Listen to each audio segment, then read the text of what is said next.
people don't realize about the Biden administration. It was a very mean administration. He's a mean guy, actually. Not a smart guy, never was, but he was a mean guy. No, he was a mean guy.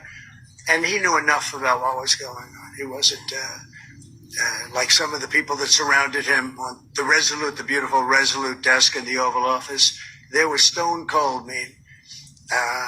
But Joe Biden and the Biden, they were mean people. What they did to people, what they did to J6, what they did to so many people, they were mean people. These were really radical, horrible people. And he wasn't that way 20 years ago. He was never the brightest bulb in the ceiling, but he was a man who wasn't overly mean that I saw, but boy, he became really mean, and his administration was one of the meanest we've ever had, and that's why they're out of here. And people, they're having a hard time getting jobs, and that's the way it should be, because they were bad. They did tremendous disservice to this country, including allowing 25 million people from jails, from prisons, from mental institutions, drug dealers, all over the world. They were entered our country from jails. The prison population of Venezuela was emptied out into our country. And that's what we're doing now. I spent so much of our time, Tom Holman and the people that have worked on this so hard. Christine Ohm, all of them, they've worked on it so hard. It's like an unforced error. And to allow people into our country who are there are evil people. We're all people of religion, but there are evil people, and we have to confront that. I just give my love and hope to the family of the young woman who was stabbed this morning or last night in Charlotte by a madman, a lunatic. Just got up and started. It's right on the tape. Not really watchable because it's so horrible, but just viciously stabbed. She's just sitting there. So they're evil people. We have to be able to handle that. If we don't handle that, we don't have a country. And I created the first ever Department of Justice task force to eradicate anti-Christian bias. It was one of the meanest we've ever had, and that's why they're out of here. And people, they're having a hard time getting jobs, and that's the way it should be, because they are. In general, because I will never be afraid to challenge this illegitimate president when our fundamental rights are at stake. From the Muslim ban to efforts to deport immigrants, to denying transgender students the ability to choose whatever bathroom they want, rolling back regulations to protect our planet, colluding with foreign powers, putting profits over people, dividing us in ways we haven't seen in generations, corruption in Albany, environmental hazards in Buffalo, and a criminal justice system, unfortunately, which has criminalized too many black and brown people. We can do better than this. We need to reform a criminal justice system. We need to end cash bail. We need more alternatives to incarceration. We don't need trial by ambush, which means we have to reform our discovery laws in the state of New York. We should not criminalize mental illness or poverty. And we also need to reform a grand jury system which is cloaked in secrecy. It's important that we all understand. And she said it out of her own mouth. At one point in the history of this country, they went after several immigrant groups. And now they're going after Muslims. And they're going after other individuals. And now we're all in the same boat together. And that's why we've got to stand up. We've got to stand tall. We've got to stand for our freedom and our Constitution and our democracy. Facts. And at a time when Congress, particularly Republicans, do not have a backbone, it's important that Democrats put some steel in their backbone and fight back. I believe that this president is incompetent. I believe that this president is ill-equipped to serve in the highest office of this land. And I believe that he is an embarrassment to all that we stand for. He should be charged with obstructing justice. I believe that the President of these United States can be indicted for criminal offenses. And we would join with law enforcement and other attorneys general across this nation in removing this president from office. In addition to that, the Office of Attorney General will continue to follow the money because we believe that he's engaged in a pattern and practice of money laundering the money from foreign governments here in New York State, and particularly related to his real estate holdings. It's important that everyone understand that the days of Donald Trump are coming to an end. But we can only do it if all of you exercise the most fundamental right, a right which is basic to democracy, and that is the right to vote. That is the right to vote. The country at war with itself. You may be wondering what you could possibly do to change it. The answer is simple. Everything. And it starts with electing an attorney general who will never back down when Trump or anyone else threatens our rights. So I hope that you will join me and vote Thursday, September 13th, in quiet dignity, in defiance.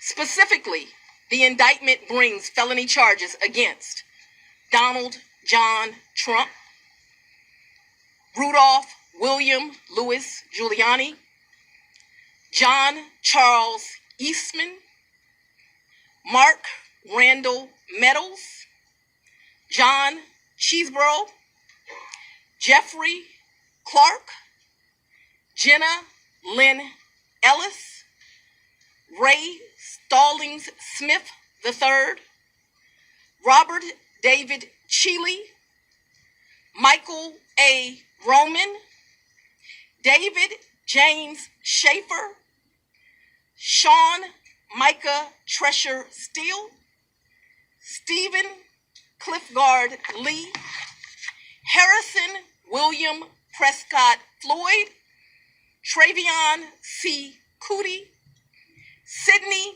Catherine Powell, Kathleen Austin Latham, Scott Graham Hall, and Misty Hampton, also known as Emily Misty Hayes. Every individual charged in the indictment is charged with one count of violating Georgia's Racketeer, Influenced, and Corrupt Organizations Act through participation in a criminal enterprise in Fulton County, Georgia, and elsewhere to accomplish the illegal goal of allowing Donald J. Trump to seize the presidential term of office beginning on January 20th, 21. That an indictment is only a series of allegations based on a grand jury's determination of probable cause to support the charges. It is now the duty of my office to prove these charges in the indictment beyond a reasonable doubt at trial. I would like to take a moment to thank the Superior Court Clerk, Shay Alexander, and her staff for staying late and making sure that this indictment was processed. Said stand back and stand by. People have been asking me, journalists, well, do you think he's a racist? Yes. Yes, I do. Explain how the women on The View ever got their jobs. They're all brain-dead puppets with skeletons in their closet. We're going to sit here at this table and try to wrap our minds around why people embrace Donald Trump, but he's not running for saint-in-chief. I mean, this is a guy that... a racist as president, no, sorry. No, I totally see that. And I want somebody who embraces it. I don't mind. I would be, I've said this before. I would have been fine had he not brought in Muslims the way he did, Mexicans the way he did, and not said to the countless, supremacists that seem to be backing him, hey, that's not what I'm running on. Had he done that, I would not have an issue with him. And they will do anything to get his stamp of approval. Now, I don't know about y'all, but I don't know about getting the stamp of approval from a racist, sexual assaulting, twice impeached, 34-count convicted felon. But this is the environment that we're currently living in. Let me hear you all say, E-L-G-S-E-S,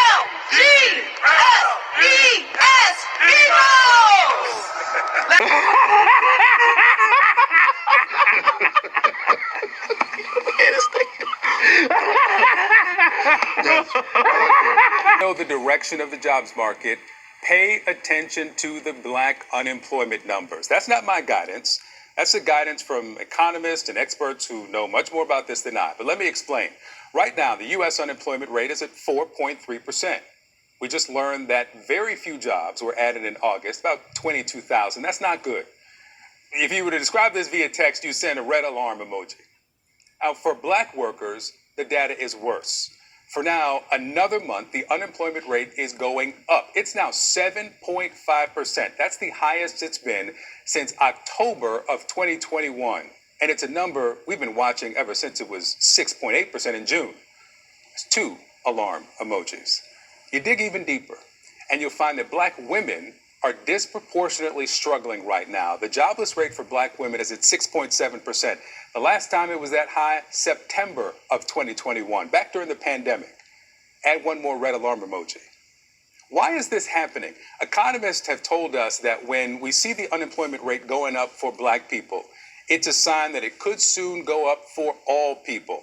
And as our CNN business team explains, black workers are disproportionately employed in frontline and lower wage industries as well as the government workforce. So what comes for black people first often comes for everyone. And you know, those good government jobs have been a tool for black people to build stable livelihoods, especially for black women. But the federal workforce has been a target of this administration, along with immigrants and diversity initiatives. We have a lot to talk about. So joining me this morning, LaTosha Brown, co-founder of Black Voters Matter Fund, Stephanie Donegan, a former Republican candidate for the Georgia Senate and founder of Your Rich Life Media and the Stillwell Society, and Dalila Paul is the national editor of the news site Capital B. Welcome to you all. Stephanie, let me start with you. 22,000 jobs in August. June revised down now, the first month of job losses in 5 years. The president promised the golden era for America. Where is it? I mean, ultimately, we have to just be honest and say it doesn't look good, which I know people don't expect me to say, but the reality is right now, because of all the cutbacks in the federal government, it is going to hit black women disproportionately right now because of how much we are employed. That being said, I do believe that it is going to bounce back with the new businesses and new jobs that will be coming, but I think we need to give it time. I don't think we've given it enough time. That's something we heard from the Commerce Secretary as well. Let's play what Howard Lutnick said.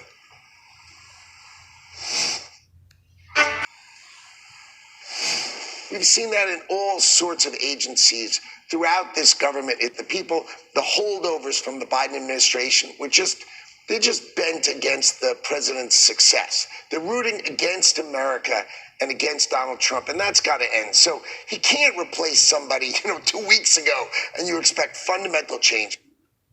LaTosha, he says, give it time.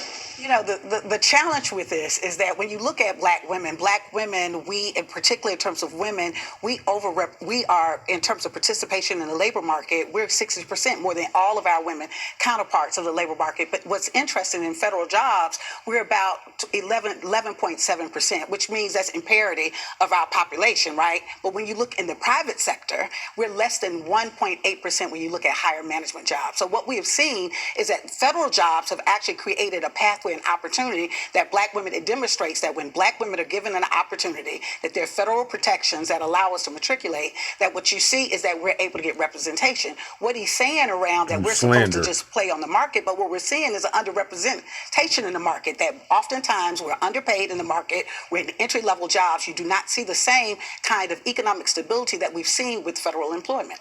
I saw your facial expression. Because ultimately, a lot of the hiring I feel that's happened within the federal government was to check boxes for DEI, not necessarily because this was just perfect for them.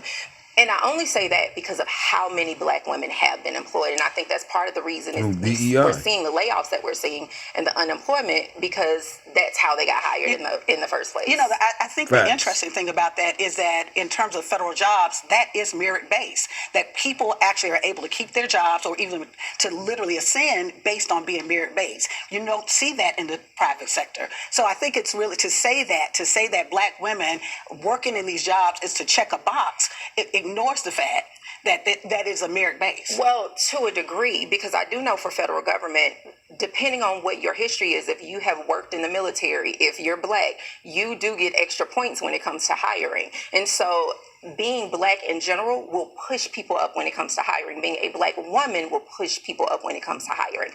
Yeah, can I pause? I think we have to think about the impact. I mean, the fact that you have hundreds, thousands of black women who are out of jobs. Women from the age of 40-something, 50-something who are caregivers for their families. We've had reports. We have interviewed women who are struggling right now.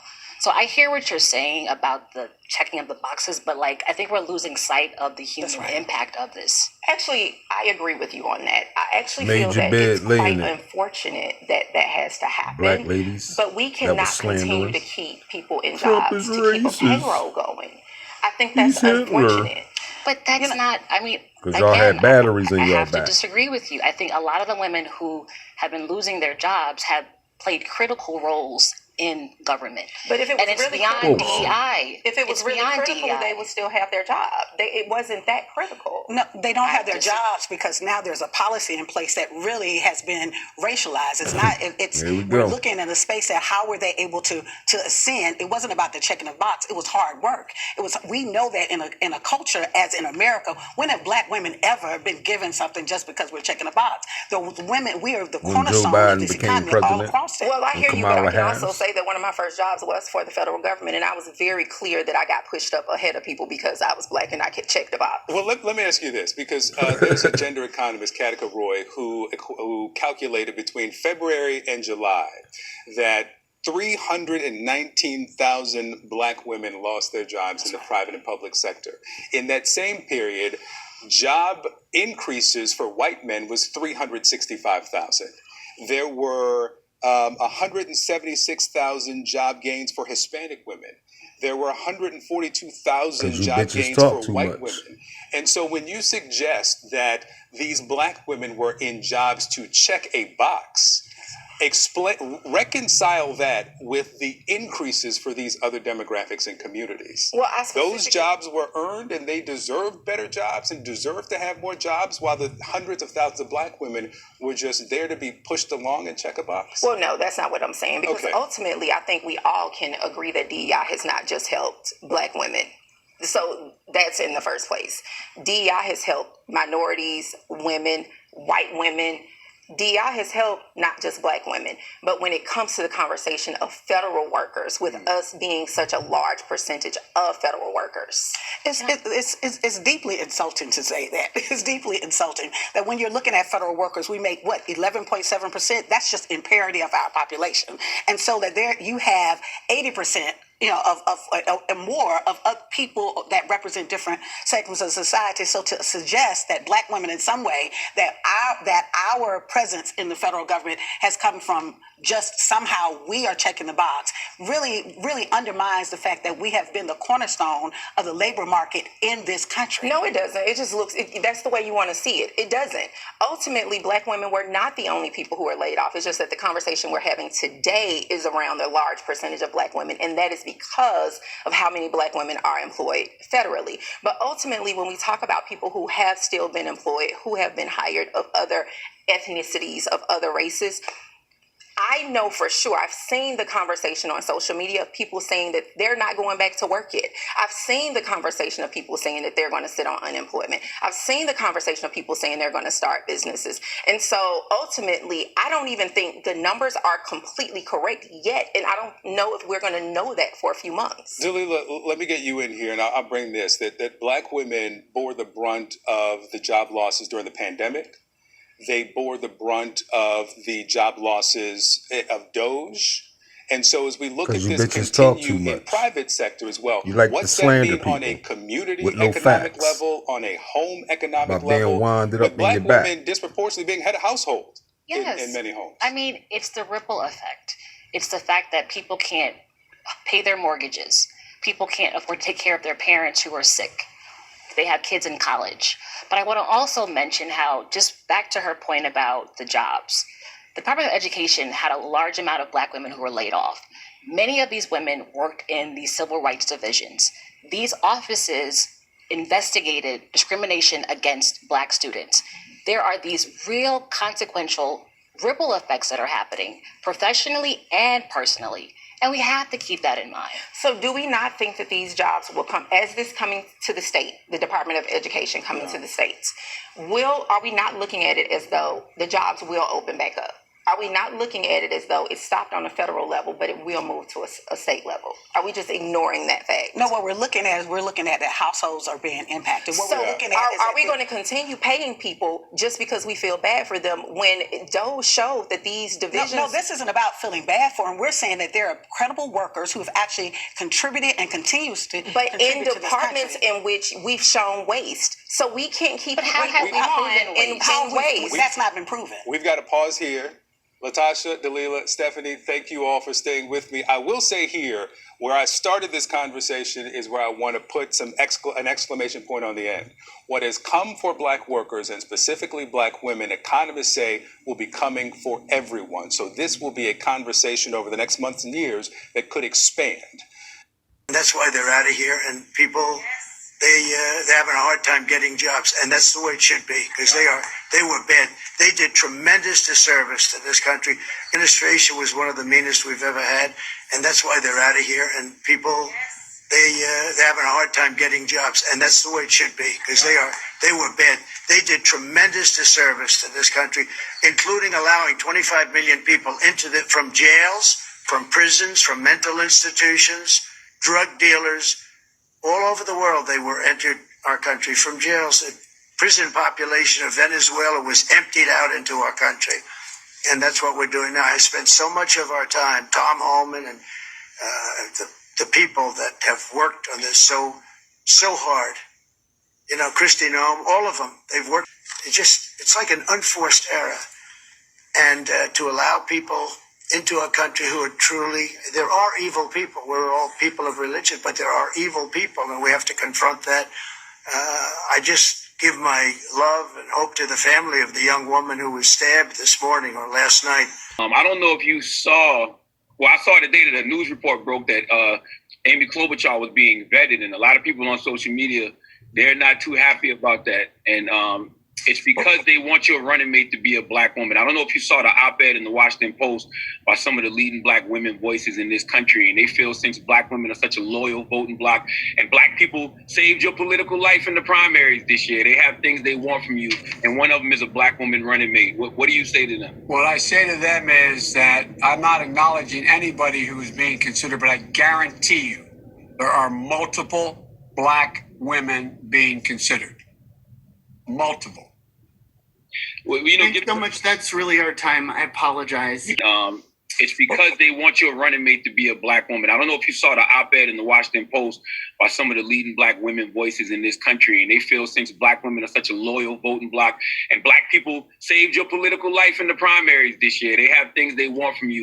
And one of them is a Black woman running mate. What do you say to them? What I say to them is that I'm not acknowledging anybody who is being considered, but I guarantee you there are multiple Black women being considered. Multiple. Well, Thanks so much. That's really our time. I apologize. You can't do that to Black media. I can't do that to white media and Black media because my wife has to go on at 6 o'clock. Okay. I'm in trouble. Listen, you got to come see us when you come to New York, VP Biden. I will. It's a long way until November. We got more questions. You got more questions, but I tell you, if you have a problem figuring out whether you're for me or Trump, and you ain't Black. It don't have nothing to do with Trump. It has to do with the fact I want something for my community. I would love to see. Take a look at my record, man. I extended the voting rights 25 years. I have a record that is second to none. The NAACP has endorsed me every time I've run. Come on. Take a look at the record.